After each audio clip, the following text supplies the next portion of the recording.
السلام علیکم ورحمۃ اللہ وبرکاتہ۔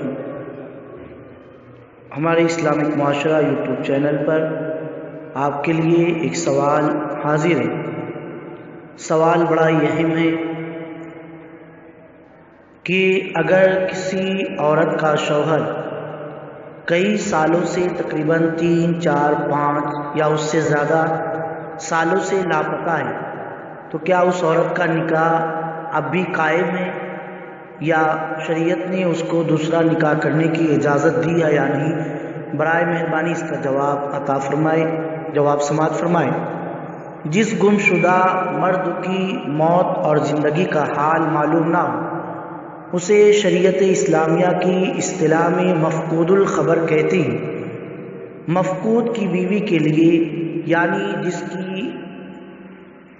جس کا شوہر غائب ہو چکا ہو اس کے لیے مذہب حنفی میں یہ حکم ہے کہ وہ اپنے شوہر کی عمر 90 سال یعنی 90 سال ہونے تک انتظار کرے، اور امام ابن حمام رضی اللہ تعالیٰ عنہ کا مختار مذہب یہ ہے کہ شوہر کی عمر 70 سال ہونے تک انتظار کرے، مگر وقت ضرورت شدیدہ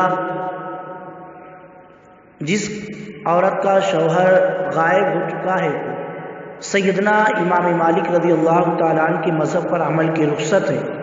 ان کے مذہب کے مطابق مفقود کی عورت ضلع کے سب سے بڑے سنی صحیح العقیدہ عالم کے حضور فسخ نکاح کا دعویٰ کرے، وہ عالم اس کا دعویٰ سن کر 4 سال کی مدت مقرر کرے۔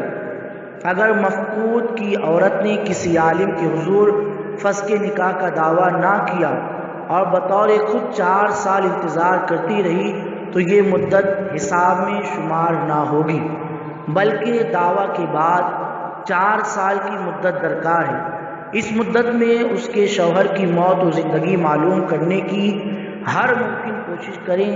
جب یہ مدت گزر جائے اور اس کے شوہر کی موت و زندگی نامعلوم ہو سکے تو وہ عورت اسی عالم کے حضور استغاثہ پیش کرے، درخواست پیش کرے۔ اس وقت وہ عالم اس کے شوہر پر موت کا حکم کرے گا۔ پھر عورت عدت وفات گزار کر جس سنی صحیح العقیدہ سے چاہے نکاح کر سکتی ہے، اس کے پہلے اس کا نکاح کسی سے بھی جائز نہیں۔ واللہ تعالی عالم بالصواب۔ اس مسئلے کو بہت اچھی طریقے سے سمجھنا چاہیے۔